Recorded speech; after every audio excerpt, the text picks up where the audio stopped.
Queridos hermanos, esta palabra que hemos leído está encerrada en este libro de los Romanos, que por cierto es muy precioso y que particularmente este capítulo 8, a los que tenemos algunos años en los caminos del Señor, seguramente tiene encerrado algún texto, alguna frase que nos viene a la mente, nos viene al corazón en más de una oportunidad. Seguramente aquellos que acostumbran a marcar o señalar en la Biblia o subrayar deben tener también algún texto subrayado de este capítulo 8, porque es muy precioso. Pero lo que me pasaba hoy cuando lo leía, a pesar de que vamos a meditar en las últimas palabras del capítulo, era ver en este capítulo particularmente una riqueza espiritual y una profundidad doctrinal tan grande que decía, se puede hacer todo un estudio que puede llevar un año tranquilamente, solo el capítulo 8 de Romanos. Tantas vertientes que tiene la palabra de Dios, y por eso nos dice que es viva y eficaz, y que también es agua y que corre para vida eterna. La misma palabra hace honor a sí misma de todo el poder que tiene, un poder que aún es asombroso cómo Dios usó a sus instrumentos para concentrar toda esa riqueza en una frase, en una oración. Entre una coma y otra puede haber tanta riqueza para los que somos hijos de Dios, que el apóstol tiene que decir que son inescrutables esas riquezas. No se pueden llegar a comprender o alcanzar. Y para ser sincero, me costó mucho retroceder y elegir la porción de la palabra que íbamos a leer hoy justamente por esto, porque uno siempre tiene una palabra en el corazón, una frase que va dando vueltas, pero cuando empieza a leer, el Espíritu sigue hablando, sigue mostrando y sigue enseñando. La frase puntual, que ni siquiera sé si hoy vamos a llegar, pero también para que a ustedes les quede en el corazón como me quedó a mí, está en el versículo 38,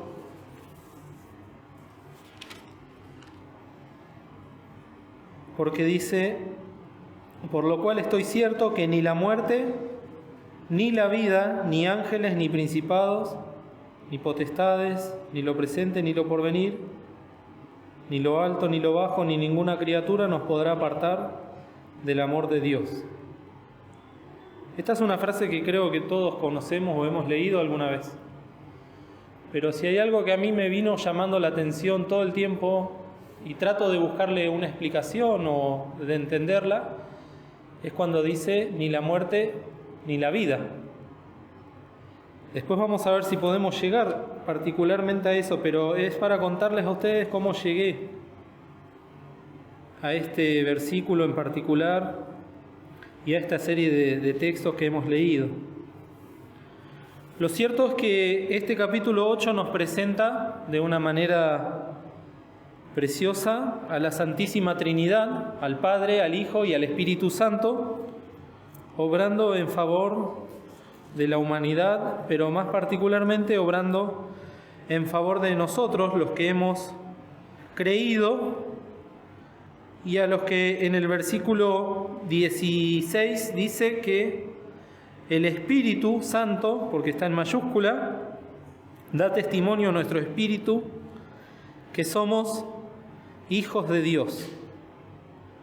Y luego nos enseña que no solo somos hijos de Dios, y en el 17 dice que somos herederos y coherederos de Cristo. O sea, este texto está escrito, o este capítulo está escrito para nosotros que somos parte de la Iglesia del Señor.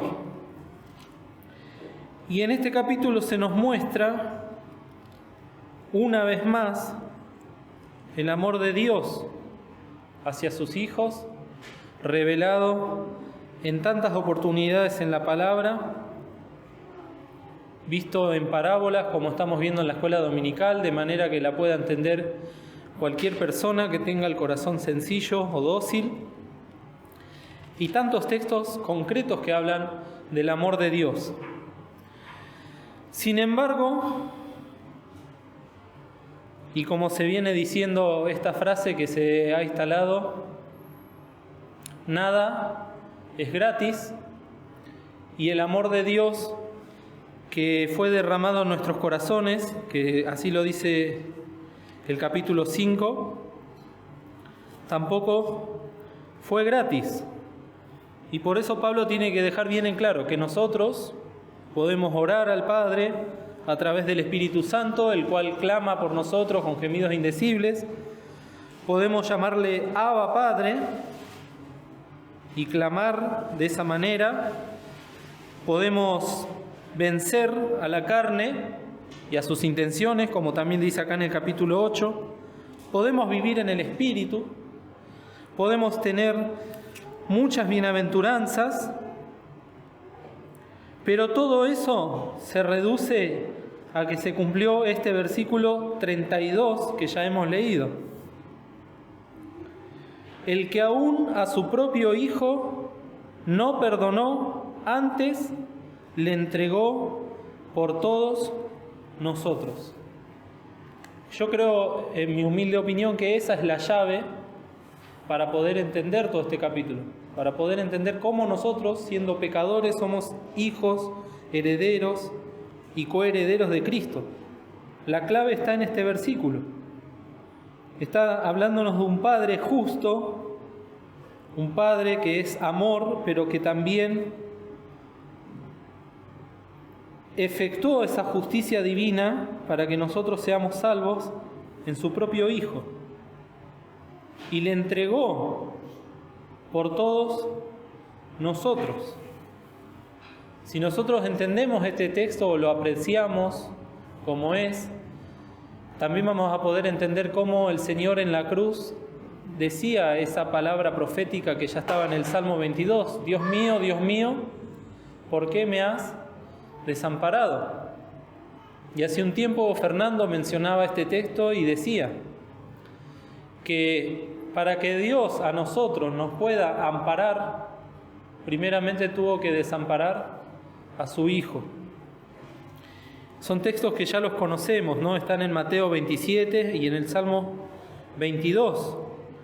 Pero hay uno que también aparece en la síntesis bíblica, hablando de la obra de Dios en ese momento de la cruz, que está en el libro de Zacarías, el capítulo 13. En Zacarías 13 dice el versículo 7, levántate, oh espada, sobre el pastor y sobre el hombre, compañero mío, dice Jehová de los ejércitos. Hiere al pastor y se derramarán las ovejas, mas tornaré mi mano sobre los chiquitos. Ahí está la justicia de Dios, que Pablo lo vuelve a decir este texto, pero con otras palabras. El que aún a su propio Hijo no perdonó, antes le entregó por todos nosotros. Esta espada de la justicia de Dios que se materializó en una cruz, en unos clavos, en una lanza, en una corona de espinas, en látigos, en bofetadas, y que Pedro dice que allí en el madero cargó con nuestros pecados, que también Isaías dice que fue herido por nuestras rebeliones y molido por nuestros pecados. Y en Pedro dice que Cristo padeció una vez por los pecados. 1 Pedro 3:18. El justo por los injustos para llevarnos a Dios. Esa es la misión que tuvo Cristo, la meta, y la cumplió gracias a Dios. El Padre ordenó que tenía que haber muerte para que haya remisión. El Hijo dijo: envíame a mí, para que se haga la voluntad del Padre. En ese momento, venido el cumplimiento del tiempo, la espada del Señor, la justicia del Señor fue sobre el Hijo, fue sobre el pastor, fue sobre su compañero. Qué preciosas todas estas palabras con las que el Señor describe al Señor Jesús. Y acá en Pedro, en el 3:18 dice que el justo padeció por los injustos para llevarnos a Dios, siendo a la verdad muerto en la carne, pero vivificado en el Espíritu. Entonces Pablo dice, antes de haber rechazado a su Hijo, Dios le entregó por todos nosotros. Y con ese mismo poder, esa misma potencia, pero también esa potestad que tiene Dios de obrar esta justicia, detrás de ese sacrificio y detrás de esta frase que leímos recién en Pedro, para llevarnos a Dios, luego Pablo puede decir, ¿cómo no nos dará también todas las cosas? También con Él, o sea, con Cristo. Y acá, una persona que no conoce de la palabra de Dios o de todo el consejo de la palabra de Dios, o personas que, como se decía esta mañana, ocupan púlpitos en los cuales se tiende a engañar a las almas o a convencerlas de cosas que no son, usan estas frases, usan estas oraciones de la palabra de Dios para decirnos, Dios te quiere dar todas las cosas, Dios nos quiere dar todas las cosas. Hay iglesias que se llaman Más que Vencedores, hay grupos que se llaman Más que Vencedores, pero ¿qué implica? ¿Qué implican espiritualmente hablando estas oraciones que dicen acá en la palabra de Dios? Cuando dice, no nos dará todas las cosas, sabemos que las cosas materiales, cuando Dios las da, ¿cómo las da? ¿O por qué las da? Por añadidura. Hoy a la mañana se decía, Dios no pretende darnos cosas materiales sin antes habernos dado las cosas espirituales. Ese es el propósito de Dios. Ahora, en la medida en que nosotros lo vayamos entendiendo, vamos a empezar a tener realmente estas cosas espirituales que Dios nos quiere dar, que son las verdaderas bendiciones, son las bendiciones que perduran y que son eternas. Pero acá particularmente Pablo menciona 3 cosas que nos quiere dar. Volvamos ahí a Romanos 8. Y se desprenden de preguntas. La primera pregunta, después de preguntarse cómo no nos dará también con Él todas las cosas, yo dije, ¿qué cosas? Y la primera está en el versículo 33. ¿Quién acusará a los escogidos de Dios? Dios es el que justifica. De este texto, ¿qué es lo que nos da Dios? Justificación o justicia. Dios nos está dando justificación. Y Pablo acá en Romanos dice, ¿no? Justificados por Dios, en el capítulo 5, 1 dice, justificados pues por la fe, tenemos paz para con Dios por medio de nuestro Señor Jesucristo. Entonces la fe en Cristo nos da la justificación. En el capítulo 3, el versículo 24 dice que la justificación, ¿cómo es? Es gratis, siendo justificado gratuitamente por su gracia, por la redención que es en Cristo Jesús. Y en el capítulo 5, en el versículo 9, dice, luego, mucho más ahora, justificados en su sangre, por él seremos salvos de la ira. Entonces, si nosotros somos justos o justificados, y Dios nos ve justificados y no condenados, como dice acá, salvos de la ira, es por la obra de Cristo. A su Hijo no lo perdonó, ahora me quiere dar justificación a mí. ¿Cómo no nos dará con Él todas las cosas? La primera la justificación. Luego, en el versículo 34 de Romanos 8, no nos vamos a detener en quién es el que condenará, sino dice: Cristo murió, también resucitó, también está sentado a la diestra de Dios, y también ¿qué?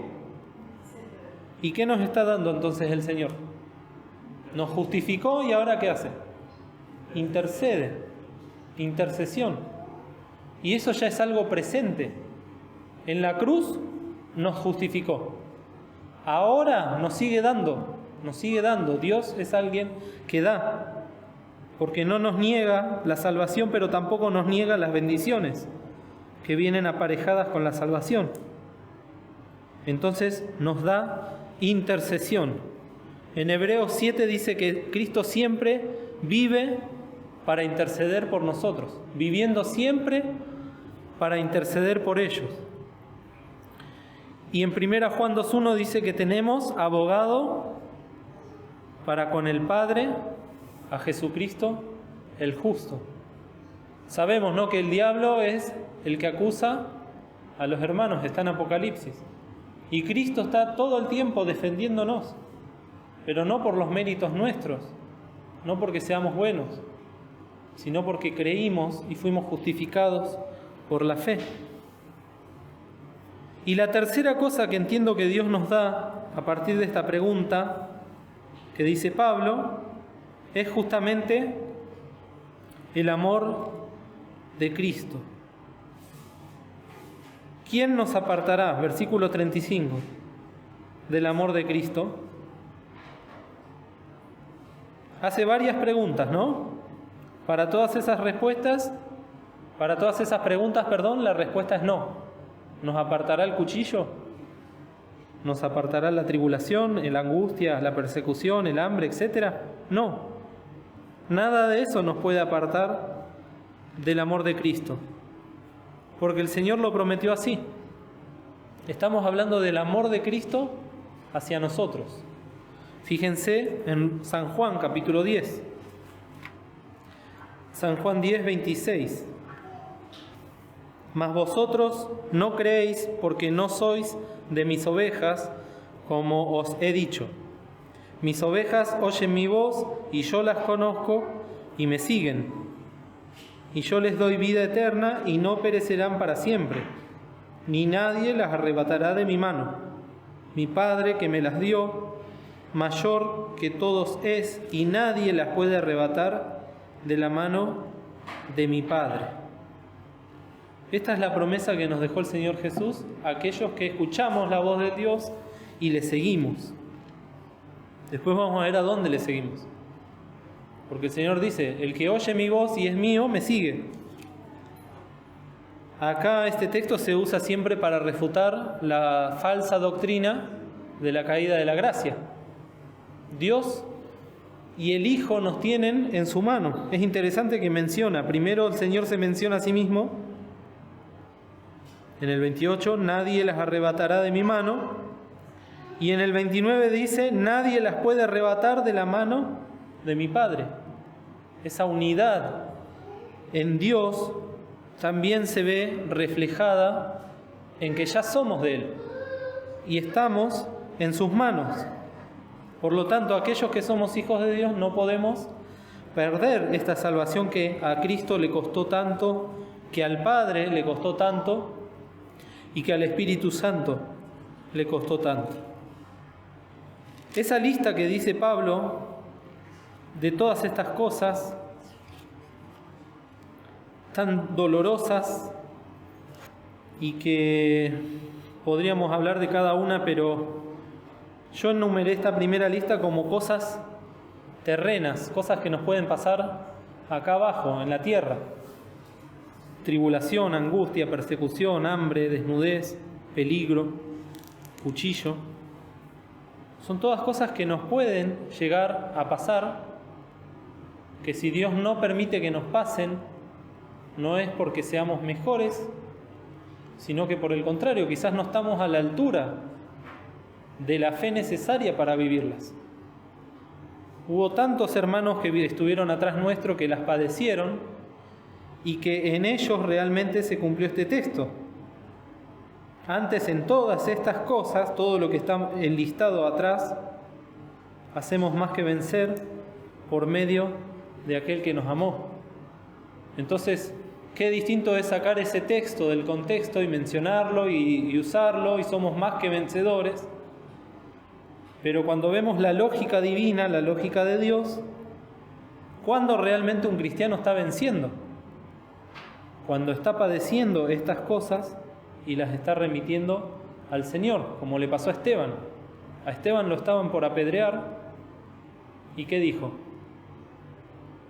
Repitió lo que decía el Señor Jesús: perdónalos, no les imputes este pecado. Esteban fue más que vencedor en todas estas cosas. Y Pablo, que era imitador de Cristo, sed pues imitadores de mí como yo de Cristo, escribía todas estas cosas porque también las había padecido. Miren, 2 Corintios 11.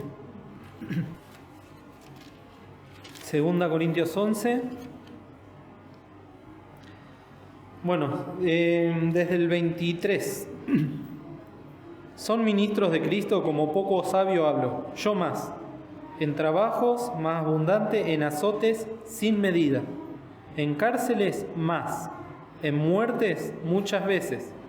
De los judíos 5 veces he recibido 40 azotes menos 1. 3 veces he sido azotado con varas, 1 vez apedreado. 3 veces he padecido naufragio. 1 noche y 1 día he estado en lo profundo de la mar, en caminos muchas veces, peligros de ríos, peligros de ladrones, peligros de los de mi nación, peligros de los gentiles, peligros en la ciudad, peligros en el desierto, peligros en la mar, peligros entre falsos hermanos, en trabajo y fatiga, en muchas vigilias, en hambre y sed, en muchos ayunos, en frío y en desnudez. Tremendo, ya lo hemos estudiado cuando vimos a los Corintios. Todo lo que pasó el apóstol, y tras él muchos mártires que siguieron estas mismas pisadas, que en definitiva son las pisadas del Maestro. Por eso cuando dice el Señor que las ovejas oyen la voz del pastor, ¿qué hacen? Le siguen. Y ahora viene algo que ya no nos gusta tanto porque la carne rechaza, que es seguir a Cristo a la cruz. Y ahí ya, bueno, yo te sigo, Señor, pero como les decían también muchos de sus discípulos, dura es esta palabra. Entonces vemos cómo el apóstol, a través de todo el capítulo 8, por eso decía que es largo y es para estudiarlo con mucho detenimiento, pero nos va llevando a una experiencia espiritual. Pone de contraste la carne, que está en enemistad con Dios, y que sabemos que la carne se puede vestir de caridad o de piedad y puede hacernos pasar tranquilamente por un hermano espiritual. Pero también sabemos, como dice ahí en Romanos 8, que hay quienes andan conforme al Espíritu y son guiados conforme al Espíritu. El 9, mas vosotros no estáis en la carne, sino en el Espíritu, si es que el Espíritu de Dios mora en vosotros. Todas estas cosas, fíjense en el 17. Al final del 17, ya lo hemos leído, pero dice, si empero padecemos juntamente con Él, para que juntamente con Él seamos glorificados. En Colosenses creo que está el texto que dice que a nosotros nos es concedido, no solamente, ¿cómo dice? Vivir con Cristo, sino padecer con Cristo, creo que dice. No lo anoté, ahora me vino a la mente. ¿En Filipenses lo tenés? 1:29. Porque a vosotros he concedido por Cristo no solo que creáis en Él, sino también que padezcáis por Él. Miren, hermanos queridos, nosotros ahora estamos acá no solo recordando la muerte del Señor, esa es una parte de la cena, es una parte importantísima, pero también hemos visto semanas atrás que para tener verdadera comunión con el Señor a través de estos símbolos y ser justamente participantes de la misma, tenemos que entregar aquellas cosas que todavía nos están separando de Dios, que todavía nos están poniendo en enemistad con Dios y que no nos permiten tener esta victoria, que es una victoria espiritual, que es a donde Dios realmente apunta. Dijimos que la lógica de Dios es que venzamos a través de padecer esa cruz que el Señor nos está convidando, que es a donde Él fue primero y nos quiere llevar. Y luego viene, para determinar, la última parte del capítulo 8. Si la primera lista eran cosas terrenales y cosas que nos puede hacer el hombre, la segunda lista ya habla de cosas espirituales, cosas que trascienden al hombre. Y ahí menciona la muerte, la vida, los ángeles, los principados, que en este caso son los principales ángeles del cielo, pero también pueden ser los principales ángeles del infierno, las potestades, lo presente, lo que estamos viviendo ahora, lo porvenir es lo que nos va a pasar mañana o pasado, lo alto, acá nos habla de la altivez, del orgullo, y lo bajo nos está hablando de lo contrario, y aún de las cosas que son profundas. Y ninguna criatura, cierra esta lista diciendo todo lo que mencionamos antes es criado de Dios, por lo tanto está debajo de Dios. Y acá no habla del amor de Cristo como en el versículo 35, sino que nos habla del amor de Dios, que es, o que se manifiesta, o que se deja ver a través de Cristo Jesús, Señor nuestro. Y lo cierto es que en la medida de nuestra fe el Señor nos ha de permitir pasar por experiencias parecidas, similares, algunos mayores, otros menores, y tenemos que tener la plena confianza de que nada de todo eso nos va a apartar del amor de Dios ni del amor de Cristo. Pero yo pensaba, si estoy en la carne, si no estoy en el Espíritu, cualquiera de estas cosas, por menor que sea, va a provocar en mí un alejamiento. Ya sé que Dios no se aleja de mí, ni se aparta de mí, pero yo me aparto de Dios. Entonces muchas veces han de venir estas pruebas, como dice también ahí en Deuteronomio, para probar y para que nosotros conozcamos lo que hay en nuestros corazones. La realidad es que Dios no se aparta de nosotros, pero sí nosotros podemos apartarnos del Señor. Por eso la enseñanza de este capítulo 8 es que tenemos que rogarle al Señor que nos enseñe a vivir y a andar en el Espíritu. Quizás nos lleve toda la vida aprenderlo y experimentarlo. El Señor tiene paciencia y también nos manda su palabra para que nosotros la conozcamos y la podamos poner por práctica. Que el Señor nos bendiga, queridos hermanos, en esta primera cena del año, y que pueda obrar en nosotros, aunque sea un poquito de lo que hoy hemos mencionado. Vamos a dar lugar ahora al pastor Daniel.